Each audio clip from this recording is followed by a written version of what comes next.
All right, guys. So this is the Lions' final debate of Behes April online round. I hope everyone's ready. First speaker, team proposition. Please start. Good afternoon to one and all present here. As the first speaker of the proposition, I would like to open the debate. Today, we are faced with a controversial proposition that cannibalism is ethically justified in extreme situations. While the mere mention of cannibalism may evoke visceral reactions of disgust and repulsion, it is imperative to approach this topic with rationality and compassion, considering the circumstances under which such actions might occur. Firstly, in extreme situations such as life threatening emergencies or natural disasters for that matter, the moral calculus shifts dramatically. When faced with the choice between survival and certain death, individuals are forced to confront their most primal instincts for self preservation. In such dire circumstances, cannibalism may be the only means of sustaining life, allowing individuals to survive and potentially rescue others. Moreover, the ethical justification for cannibalism can be framed within the context of principle of proportionality. If the harm caused by not consuming human flesh outweighs the harm caused by engaging in cannibalism, then it can be argued that cannibalism is morally permissible. In situations where starvation or death is imminent, the act of consuming human flesh may deem necessary to prevent greater harm. Furthermore, it is essential to recognize the cultural and historical context in which cannibalism has occurred. In some societies, cannibalism has been practiced as a ritualistic or ceremonial act, often serving as a mean of honoring the deceased or demonstrating respect for the human body. While these practices may differ from the extreme situations we are discussing, they highlight the complex and multifaceted nature of cannibalism. Additionally, the absolute condemnation of cannibalism may be rooted in cultural biases and taboos, rather than objective morals and principles. In some cultures, the consumption of human flesh is not inherently considered immoral, challenging the universality of ethical norms surrounding cannibalism. In conclusion, while the idea of cannibalism may be abhorrent to many, it is essential to recognize the ethical considerations can depend on the circumstances. In extreme situations, while survival is at stake, cannibalism may be permissible morally. Thank you. All right, thank you. First speaker, team opposition. You have 1 minute to prepare. Guys, keep in mind, your adjudicators are keeping time, and anything spoken beyond the limit of 4 minutes, of course, will not be considered. Just keep that in mind.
Next speaker, please start.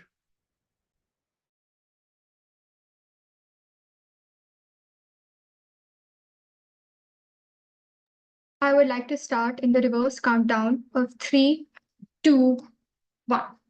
In the face of adversity, we must not sacrifice our humanity. Cannibalism, even in the extreme survival situations, crosses a moral boundary that should never be breached. Good evening to the House at large. The motion for today is that this House would argue that in extreme survival situations, cannibalism is ethically justifiable. And we in the opposition team will convince you why the opposition must stand. I will present my arguments against the motion. The second speaker will offer rebuttals and further expand our case by talking about one, health threats, and two, impact on other humans. And lastly, of course, our third speaker will offer rebuttals and convince this House why opposition is correct in their stance. Now, moving on to my rebuttals. The first speaker of the proposition stated that in some cultures, cannibalism isn't considered immoral. Could you please provide examples of such cultures? Without evidence, anything is irrelevant. Hence, this point is irrelevant. Because the first speaker of the proposition has failed to define the key terms of this motion, I would like to take the opportunity to do so. 1. Extreme survival situations, dire situations. 2. Cannibalism, the act of eating human flesh or the flesh of one's own kind. 3. Ethically justifiable, morally reasonable, things that align with the ethical principles, morally acceptable by all, not just some.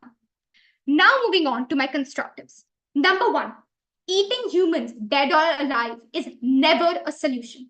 It is morally wrong to eat another human being. It would violate the autonomy of the living or dead. Consuming dead or alive humans' flesh is in no situation, no matter how extreme, ethically justified. In fact, there have been several extreme survivable situations, such as the Bengal famine. The Bengal famine of 1943, the Russian famine of 1921, for example. But those famines ended. They found solutions without resorting to cannibalism. Some solutions was one, food was imported to India. Two, the British government, along with local and international organizations, distributed food supplies and established feeding centers. Three, price controls and rationing. Price controls were implemented to stabilize the cost of essential commodities, preventing hoarding and exploitation by merchants. Doesn't our constitution state right to life, the basic fundamental right to life? Cannibalism is a crime, no matter which situation. Would you rather die because another human consumed you, or would you die due to starvation? Eating humans is outright cruel. Two, illegal and addiction. Firstly, it remains illegal in most jurisdictions, as I have just stated in our very own constitution, right to life. Further, it opens the door to abuse and exploitation as well as addiction.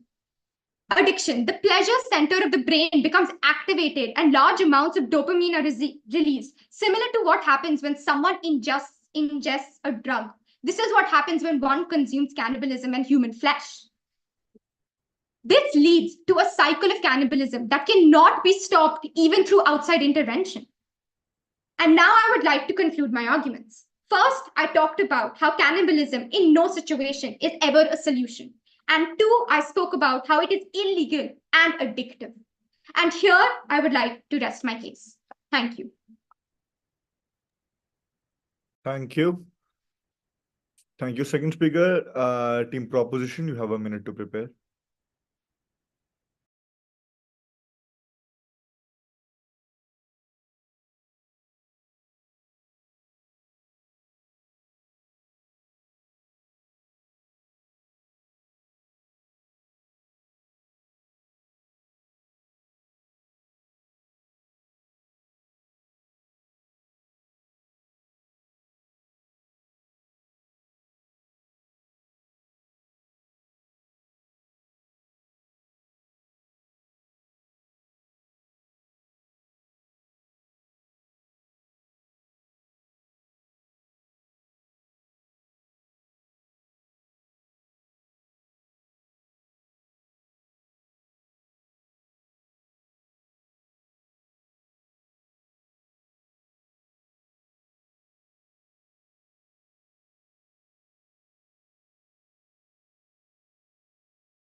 Yeah, should I start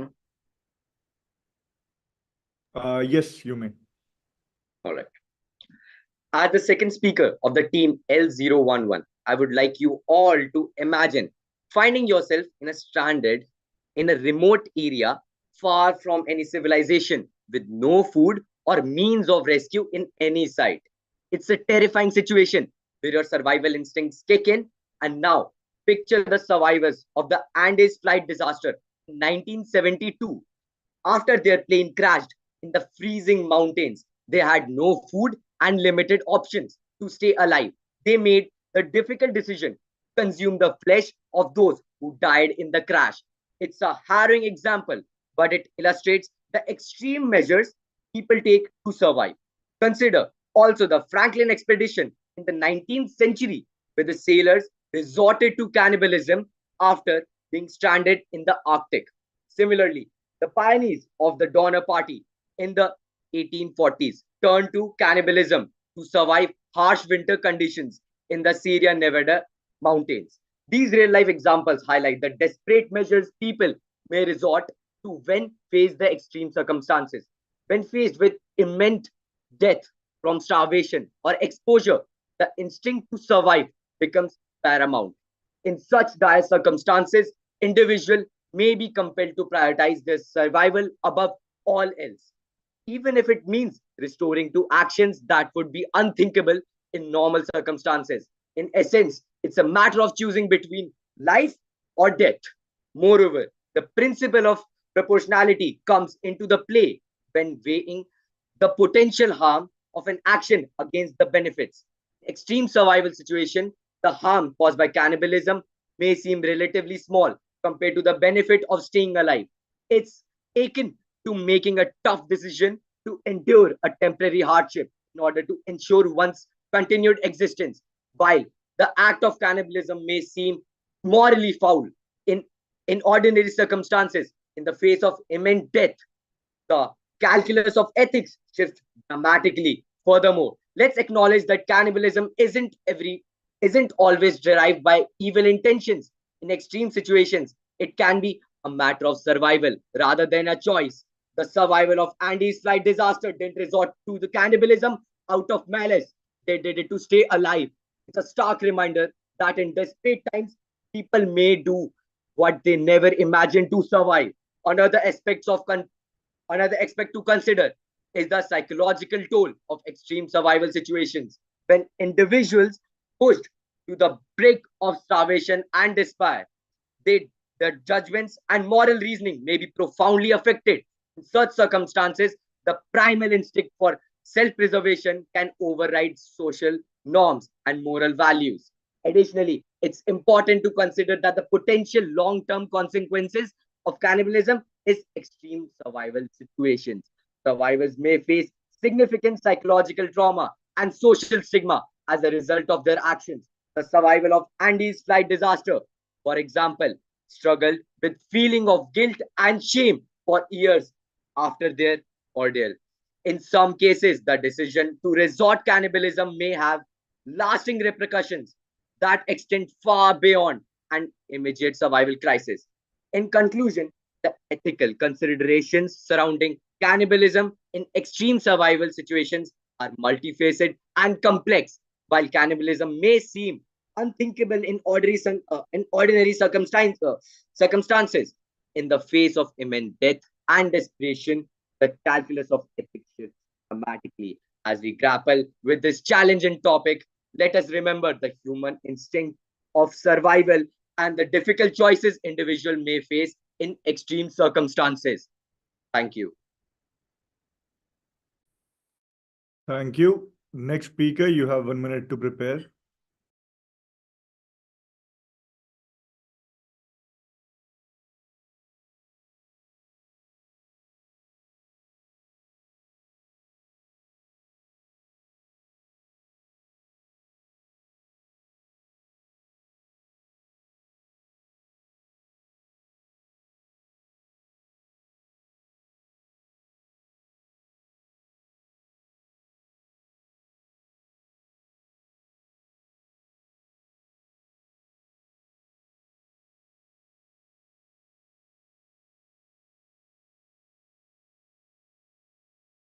I'm ready. I can start Right. in 3, 2, 1. As we debate about the ethics of cannibalism, let us remember the profound respect owed to human life and dignity, even in the direst of circumstances. Good afternoon to my kind adjudicator and my worthy opponents. I am Alia Bajaj, the second speaker of Team Opposition, and today we are here to discuss a very important motion which says that this House would agree that in extreme survival situations, cannibalism is ethically justified. And me and my teammates stand in total disagreement with today's motion at hand. But before I begin with my constructives, I have been compelled to rebut the proposition side of the House. The first speaker elaborated about the reasons why cannibalism is ethically justified. Do you even know the meaning of ethical? As my teammate mentioned, ethically justifies means that cannibalism should be morally accepted by the whole society, by everyone. And do you think the families of the dead would be okay with you literally consuming their loved one's flesh? Now, I would like to move on with my constructives. Firstly, I would like the proposition to know that there is a reason why in some countries cannibalism is classified as a crime, even in extreme cases for survival. I don't even understand why anyone would even consider this as in the first place. When we say that cannibalism is justified, we are promoting it. And you can't tell any citizen that eating another human's flesh is all right. This will just motivate them to use cannibalism in such extreme situations instead of literally putting any more effort in thinking of any other more ethical solutions. Although we are just talking about cannibalism in such an extreme case, but if people start to think that this is morally okay and this is right, then more and more people will be influenced to do the same, even when they're not in such an extreme position. And before we know it, we all will be witnessing the end of humanity. Have you ever thought about the health concerns that occur alongside cannibalism? This is another reason why people shouldn't see this as a force of survival or a force to stay alive, because literally cannibalism can cause so many diseases such as HIV or hepatitis, which are blood-borne diseases. When you consume a human flesh, you can get these. In human bodies, there are misfolded proteins called prions, which can cause fatal brain diseases like kuru, and even if you cook it well enough. And this will give you a high chance of being severely unwell. So if the proposition is proposing that we should eat human flesh in such an extreme situation of survival, first of all, look at the societal impact it has at large, influencing several others to fall in the addicting trap to eat human flesh. And second of all, team proposition is saying that they should take part in cannibalism so that they can survive. Well, then I'm sure due to the lack of research, you wouldn't know the deadly effects of cannibalism. So it literally won't even help you to survive. Rather, it would put you in a worse position than you already are. In conclusion, what is the point of cannibalism when it neither helps the society nor us? We can find other solutions which will actually improve our situation rather than deteriorating it. And I would like to rest my case. Thank you so much. Thank you. Next speaker, you have a minute to prepare.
So am I ready? Can I start? Yes, please. Starting on a reverse countdown. 3, 2, 1, start. The third speaker of our team L011 would like to express its disagreement towards team L006, as it has been stating fallacies and ignoring all the facts. It seems that my worthy opponent doesn't seem to understand the difference between cannibalism being justified and cannibalism being justified in extreme survival situations. Many belief system and ethical framework place human life as the highest moral value. We agree on that. If cannibalism is the only way to preserve human life, when all the other options are exhausted, it should be seen as the most ethical choice in existence. My worthy opposition's first speaker asked for proof and facts and considered our research to be fake. Cultural relevant. Let's be practical, ma'am. Historical cases of cannibalism in extreme conditions like plane crashes, shipwrecks, etc., where it saved lives and it was the only ethical framework to account for these realities were true and were the only medium that people will survive. Team L006 first speaker stated right to life. Ma'am, consent may be impossible to obtain from the deceased, but do you think they cannot be any further harmed or have any autonomy violated if they're already dead because of natural causes? Speaker to mention about diseases and questions our research about age and effects. Ma'am, if cannibalism means becomes a mean for survival, and it is the only way that human race on this earth would be maintained, the risk of those diseases are worth it and stands the only way out of it. While cannibalism may be undesirable and unpalatable in a true life or death scenario, it would be considered the lesser evil compared to alternative of everyone dying. The opposition abruptly states about dopamine rushes and consider it to be addiction. Ma'am, any drug, any addiction which can serve to maintain human survival should be considered a medicine. Team L006 fails to understand the importance of survival in extremities. The opposition states only manipulative and kind hearted human emotions. Let us all think practically for once and understand the fact that for human existence and its survival, cannibalism should be considered an ethical way out of it. And hereby, I rest my case, dear educators. Thank you. Last speaker, team opposition. You have a minute to prepare.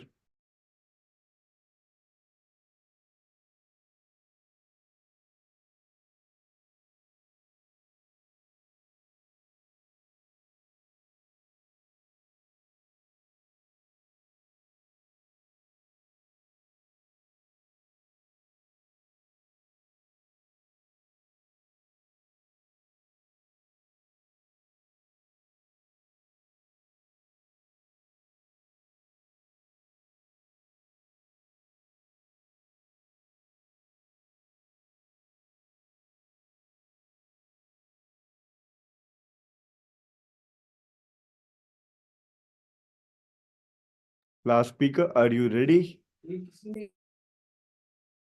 Yes, I'm just pulling out my timer. Just give me 1 second. All right.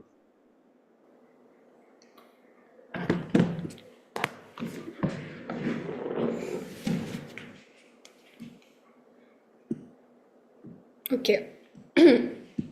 I will be starting my speech in 3, 2, 1.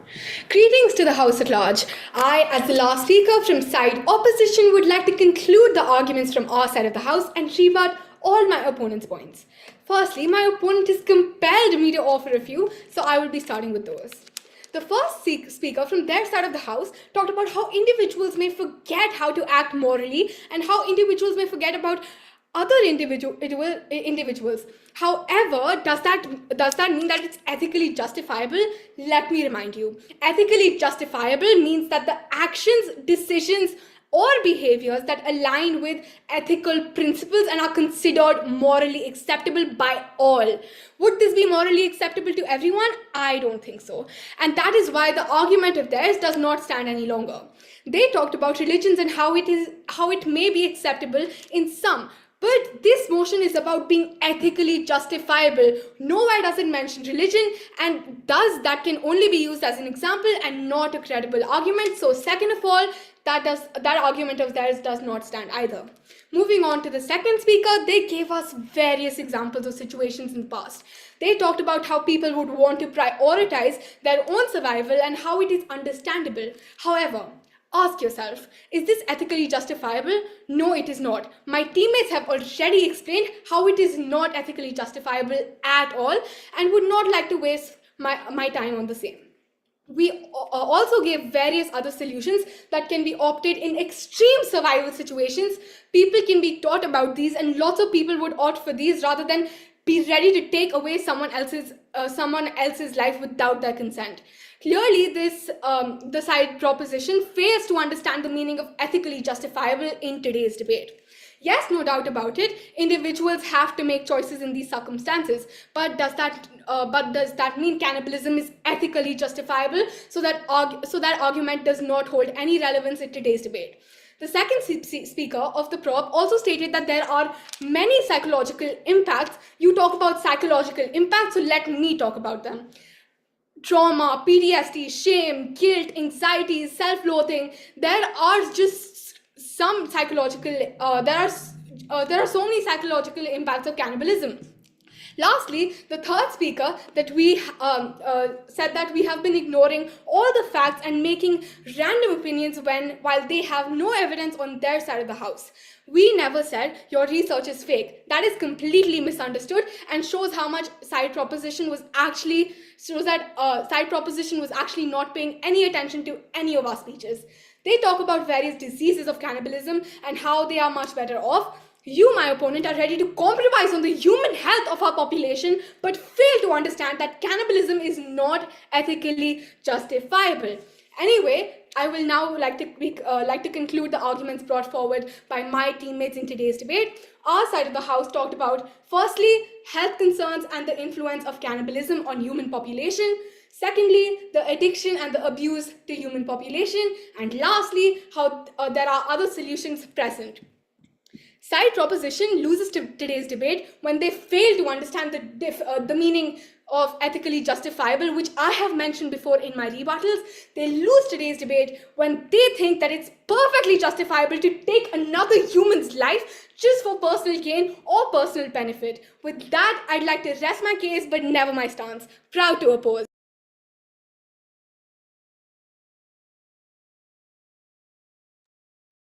Thank you so much, guys, for joining the final debate. It was quite an intense debate, to be honest. Would have been really nice to actually seen you guys in front of me. Anyway, let's end the meeting right here, and we'll see you at the closing ceremony.